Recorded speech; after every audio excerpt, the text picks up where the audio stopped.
Cara, tu já reparou uma coisa no futebol? Geralmente quando o cara faz o gol no tempo normal que leva para os pênaltis, ou seja, ele é o herói do tempo normal, ele perde a cobrança dele, tipo, o vilão nos pênaltis. Pois é. Se tu é tipo Tomé que tem que ver pra crer, eu vou apresentar pra vocês aqui então 7 jogadores que foram de herói no tempo normal pra vilão nos pênaltis. O maior de todos os tempos nesse quesito, sem dúvida alguma, é o nosso queridíssimo Thiago Neves. Vamos voltar uns aninhos no passado e relembrar aquela noite de 2 de julho de 2008, pela final da Libertadores daquele ano, no Maracanã, entre Fluminense e LDU. Os equatorianos tinham uma vantagem bacana de 2 gols e poderia muito bem jogar com o regulamento debaixo do braço, né? Não é segredo pra ninguém. Mas por quê? O jogo de ida foi 4-2 pra LDU, o que significa que o Fluminense precisa vencer por pelo menos 2 gols de diferença para levar a disputa para as penalidades. E foi exatamente o que aconteceu, porque naquela noite parecia que o Thiago Neves ia entrar pra história do futebol mundial. Até porque o homem naquela noite tava encapetado, né? Tava virado no giraia, pô. Baixou um encosto nele, ele, sei lá, virou o Pelé, pô. Carregou o Flusão nas costas, sozinho praticamente. Afinal de contas, ele meteu 3 gols no tempo normal, né? O que fez com que a partida terminasse 3-1 pro Flusão e deu ao Flu a chance de tentar ser campeão nos pênaltis. Com esses 3 gols, ele se tornou o único candango na história a meter 3 gols numa final de Libertadores. É uma pena que foi vice, né? E vocês aí triste que o Mbappé meteu 3 gols na final da Copa e não foi campeão, né? Filho, quando o Thiago Neves chegou isso aqui era mato, filho. Quando ele inventou de fazer 3 gols em final e ser vice, era tudo mato, né? Ninguém era desconhecido ainda. Então, com esse placar, a partida iria para as penalidades máximas para decidir o campeão da América naquele ano. Mas vamos lá. O Rutia bate o primeiro pênalti e converte para a LDU, mas quando o Dario Conca foi para sua cobrança de pênalti, Ceballos defendeu o chute do ídolo tricolor, né? O Fernando Henrique ainda pega o segundo pênalti, dando alguma esperança para a torcida do Fluminense, ainda mais porque a próxima cobrança seria do Thiago Neves, o nosso herói no tempo normal. Mas como é regra do futebol, né? O meia desperdiça sua cobrança em bela defesa do goleiro da LDU, né? Vamos dar o mérito. Mas pro azar do Thiago, o Washington também perdeu sua cobrança logo depois e a LDU foi perfeita nos pênaltis que faltava e ficou com o título. E de uma coisa eu tenho certeza, se Deus é brasileiro, ele odeia o Fluminense. Isso aí é fato, não tem como. Outro herói no tempo normal que quase foi de arrasta pra cima nas cobranças de pênalti foi o ex-meia colorado, Patrick. Assim como o Thiago Neves, ele também fez o gol decisivo no jogo, que levou para as penalidades, mas a atuação dos dois não tem nada a ver uma com a outra, tá? Vamos lá. Internacional e Palmeiras se enfrentavam pelas quartas de finais da Copa do Brasil de 2019 no estádio Beira-Rio. Esse que já era o segundo confronto entre eles para decidir quem ia para a semifinal da Copa do Brasil e tal. E o primeiro duelo terminou com uma vantagem magrinha do Palmeiras, né, que venceu só por 1-0, só o básico, nada mais. E essa vantagem então foi pro caralho, né, quando o Patrick meteu o gol aos 41 minutos da primeira etapa, fazendo com que o placar agregado fosse pros pênaltis, né. Esse gol todo cagado aí que você tá vendo saiu numa hora boa, né. Afinal de contas, o coloradão teria todo o segundo tempo pra buscar o segundo gol pra tentar papar a vaguinha, né. Pena que isso não aconteceu e o jogo terminou 1-0 mesmo. Mas antes da partida aí finalmente pros pênaltis, né, a gente teve umas polêmicas, né, uns lances ali que, sabe, só pra dar uma pimentada no jogo. Aos 35 minutos da segunda etapa, Felipe Melo invadiu a área, driblando Deus e o mundo, e só foi parado pelo Edenilson, que cometeu o pênalti em cima dele. Só que não, né?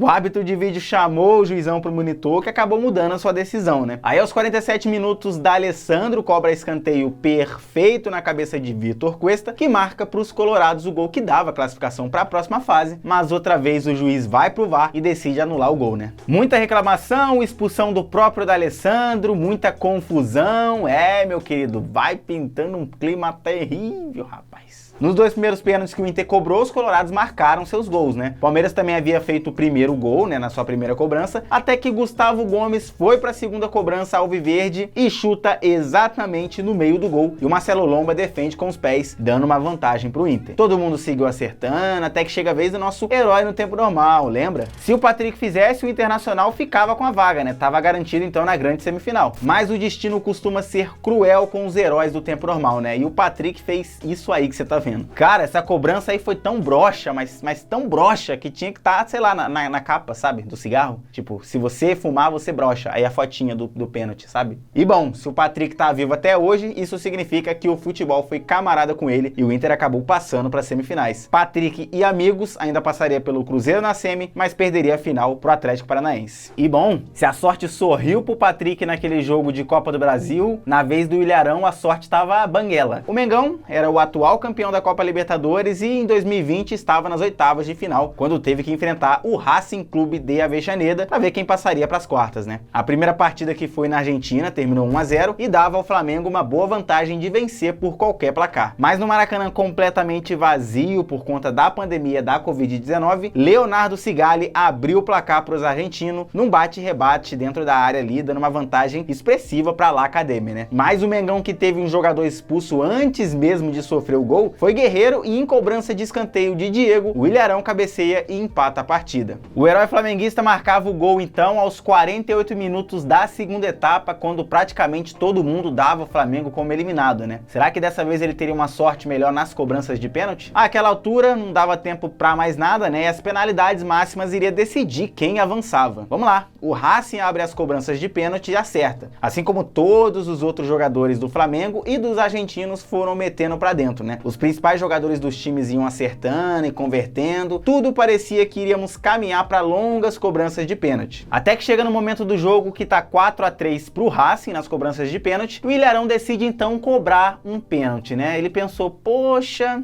já fui herói aqui no tempo normal, né? Rapaz, o que pode dar errado, né? Pois é, o Ilharão, o que pode dar errado, Ilharão? Responde pra mim. O que pode dar errado? Não é que o miserável perdeu mesmo? Laia. E com todo respeito ao Ilharão, mas que cobrança é essa, velho? A sensação que dá é que ele nunca bateu um pênalti na vida, pô. O cara simplesmente decidiu ali na hora, falou, pô, vou bater essa merda aí, hein? Vou bater esse pênalti aí.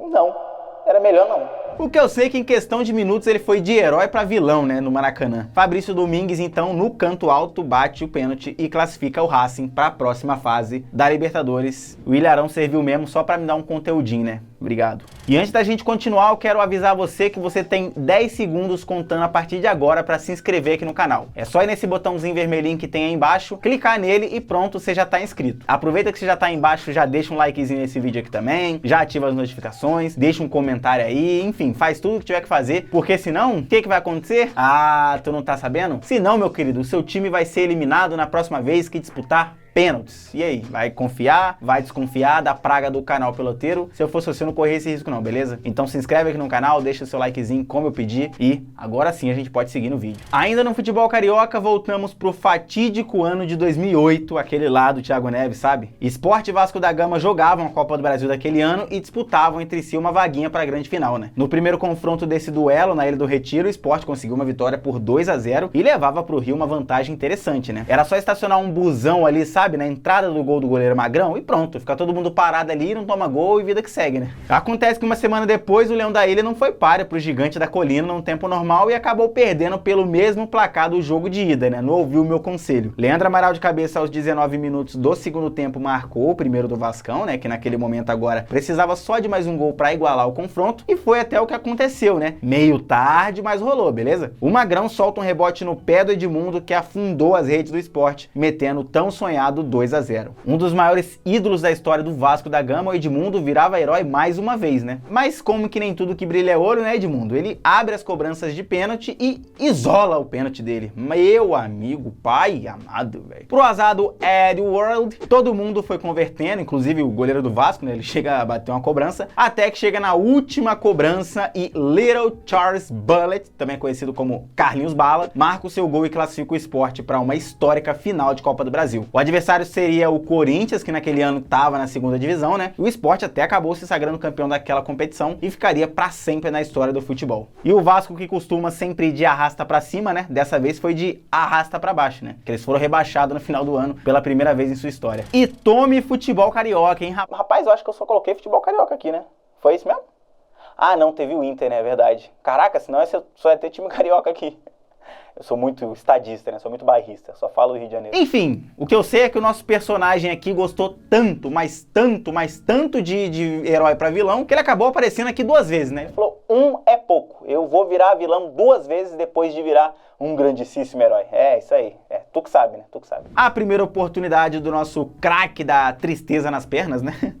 foi em 2007 pelo Campeonato Carioca. O Flamengo venceu o primeiro turno e o Botafogo venceu o segundo. Isso fez com que ambos se enfrentassem na grande final. A decisão seria disputada em 2 jogos, né? E no primeiro deles a partida terminou empatada. Dodô, o artilheiro dos gols bonitos, abre o placar para o Fogão no primeiro tempo. Lúcio Flávio ainda na primeira etapa amplia o placar, né? Dando uma boa vantagem pro Glorioso. Mas Renato Abreu de pênalti e Souza Caveirão, o do Chororô, na segunda etapa ajudaram o Flamengo a empatar a partida em 2-2 e deixar o confronto devidamente empatado pro segundo jogo. E falando nele, ele aí, ó, o jogo de volta. Souza no começo da segunda etapa abre o placar pro Flamengo naquela decisão. Rapidamente o Botafogo vira a partida, né, com um gol do Dodô, né, de novo ele, e Juninho, sim, ele mesmo, o homem, a máquina, a besta enjaulada com ódio. Renato Augusto empata a partida em 2-2, fazendo com que a decisão fosse pros pênaltis. A situação do Fogão já não começa lá essas coisas porque Lúcio Flávio foi pra cobrança e Bruno fez a defesa. Renato Abreu então vai pra sua cobrança e bate colocadinho no canto do goleiro Max, abrindo uma boa vantagem pro Mengão. Então Juninho, herói no tempo normal, vai pra sua cobrança. O Bruno espalma e a bola ainda bate no travessão e acaba não entrando. Nem Flamengo e nem Botafogo perdem mais suas cobranças, até que Léo Moura cobra o último pênalti que deu o título do Campeonato Carioca pro Flamengo. E restou pro nosso querido Juninho lamber a ferida, né, e tentar aprender, né, criar uma oportunidade ali pra aprender, pra que na próxima chance que ele tiver, ele não desperdiçar. Né, Juninho? Né, Juninho? E olha só como Deus é bom, né? Toma aí, Juninho, mais uma oportunidade para você se redimir daquele pênalti que você perdeu. Flamengo e Botafogo de novo na final, vai! Em 2008 o Flamengo também venceu o Campeonato Carioca contra o Botafogo e agora em 2009 buscava então o terceiro título consecutivo, sendo todos esses contra o próprio Fogão. Dessa vez o Botafogo que venceu o primeiro turno e o Flamengo que venceu o segundo. E toma mais uma final entre os dois, né? E no que parecia um filme repetido, chato, sem muita variação, tá aí Flamengo e Botafogo de novo na final empatando em 2-2, né? Juan de pênalti abre o placar pro Flamengo no jogo de ida e o nosso herói Juninho mais uma vez marca o dele, dessa vez empatando o jogo. O Reinaldo acaba virando a partida pro Fogão ainda no primeiro tempo, mas o Williams já lá pro finalzinho do jogo marca pro Flamengo o segundo gol que dava o empate aos rubro-negros. E mais uma vez os dois iriam pro segundo jogo empatado em 2-2, Flamengo e Botafogo na final. Meu Deus do céu, a vontade que eu tenho é de pegar o roteirista do Campeonato Carioca e falar: Irmão, tu tá sem ideia, pô? Tu tá sem criatividade, meu querido? Varia o roteiro, pô, todo ano é a mesma coisa. Dessa vez o Flamengo que chegou a abrir 2-0, né, com o Kleberson marcando 2 vezes, ainda na primeira etapa. Aí o Fogudo mais uma vez marca 2 gols rapidinho já na segunda etapa, sendo que Juninho... Olha lá, Você vai...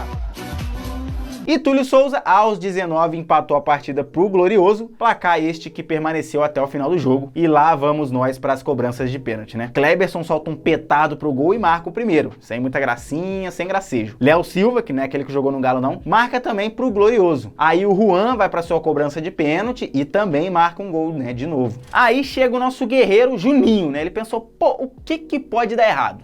Tô com a confiança, tô com a pica apontada pro céu, meti o gol que levou pros pênaltis. Tá, já aconteceu isso com ele uma vez, mas eu acho que agora vai ser diferente, né, Juninho? Né, Juninho? Não, Juninho. Tu perdeu de novo, Juninho? Ô, Juninho, de novo? Porra, o que ele quer que eu faça, velho? Meu Deus. Outra vez a crueldade bateu na porta do Juninho e ele vai de herói a vilão em questão de minutos. Bom, se pá, eu disse, se pá, não tô confirmando nada, tá? Mas talvez bater pênalti não seja pra você, tá, Juninho? Pensa um pouco sobre isso aí, beleza? Dá uma refletida aí. E seguindo então o nosso vídeo, nós temos ele de novo, Juninho... Mentira. Georgian de Arrascaeta, do Flamengo. Eita. Ele que é mais um craque do futebol carioca que se dispôs a perder um pênalti numa final de campeonato, valendo taça.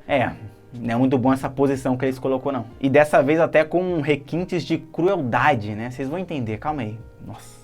Só de lembrar. Estamos no longínquo ano de 2023, mentira, ainda estamos nele. O Flamengo iniciava sua temporada com uma participação pífia no Mundial de Clubes, né, onde sequer chegou na final. Na Supercopa do Brasil havia perdido por 4-3 para o Palmeiras, né, que é um dos grandes rivais interestaduais dos rubro-negros, né. E essa decepção colocava uma pressão enorme no elenco para conquistar a Recopa Sul-Americana, pelo menos como um prêmio de consolação, saca? Mas nem o mais pessimista dos pessimistas flamenguistas poderia imaginar o que acabou acontecendo naquela noite no Maracanã, hein? Nossa! Palmeiras. O Flamengo, campeão da Libertadores de 2022, enfrentava o Independiente Del Valle, campeão da Sul-Americana do ano anterior, né? No jogo de ida, Carabarral marcou para os equatorianos o único gol do jogo, dando então ao Del Valle uma vantagem mínima ali para o jogo de volta no Maraca. Então vamos a ele, o famigerado jogo no Maraca. O Flamengo pressionava o jogo inteiro por um gol, né? A torcida já impaciente, gritando o famoso canto time sem vergonha, com alguns torcedores já prevendo mais um vice-campeonato, até que a Arrascaeta, aos 50 minutos e meio da segunda etapa, marca o gol que o Flamengo precisava para levar para a prorrogação. Com muita confiança após marcar o gol salvador, o Arrascaeta então decide abrir as cobranças de pênalti, já que nada aconteceu no tempo complementar. E aí ele pensou, né, pô, acabei de meter um gol, tô confiante, vou bater o primeiro pênalti, dá a bola pro pai, dá que eu resolvo. Ele solta um foguete no canto do goleiro que voa para fazer a defesa. O Arrasca até sai mancando, provavelmente sentindo alguma coisa, mas os deuses do futebol não foram seus amigos não, tá? Os outros batedores acertaram suas cobranças até chegar no Landázuri e o jogador do Independiente Del Valle não desperdiça sua cobrança e faz o gol do título inédito do Del Valle na Recopa Sul-Americana. E como eu disse, né, com requintes de crueldade, né, cara? O cara simplesmente meteu o gol no último minuto praticamente, a chance dele se redimir nos pênaltis, meio machucado, né, meio sentindo alguma coisa ali, mas enfim, o futebol não quer saber, né? O futebol não tá nem aí. E se você lembra de mais algum caso aqui no futebol brasileiro de um jogador que foi de herói no tempo normal pra vilão nos pênaltis, deixa aí nos comentários, quem sabe a gente não faz uma parte 2, tá? Vou ficando por aqui, um grande abraço pra você e é nóis!